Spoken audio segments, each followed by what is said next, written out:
L'objectif déjà de la démarche que vous avez rappelée, qui a consisté pour le gouvernement à procéder par appel à candidature, à faire le tri, à faire passer des entretiens, des tests psychotechniques aux postulants, le tout parachevé par des enquêtes de moralité avant leur inscription au fichier national, leur tirage au sort, puis leur nomination.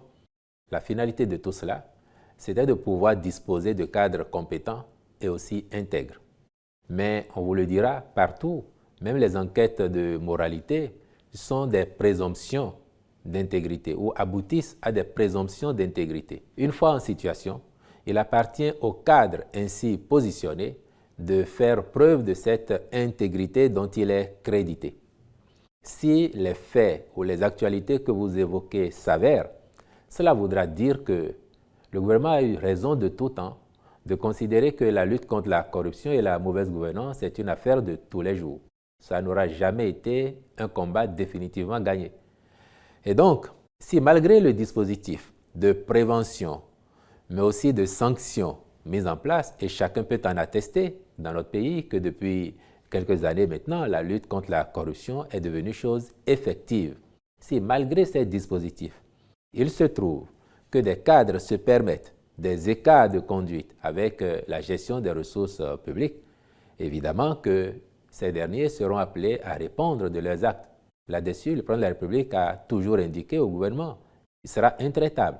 Et la justice elle-même a été instruite depuis le début, dans le cadre de la politique pénale du gouvernement, d'avoir la main lourde contre les auteurs de corruption et ses succédanés. Donc, vous devez être rassuré de ce que, si quelqu'un se fait épingler, la certitude au moins aujourd'hui, c'est que les dossiers sont instruits, que la justice fait son travail et que les sanctions tombent. Contrairement à il y a quelques années où les rapports pouvaient être cachés dans les tiroirs et ne servir à rien. D'autres cas éventuellement fait peur à des acteurs politiques ou à des cadres soupçonnés de vouloir s'émanciper de telle ou telle tendance politique.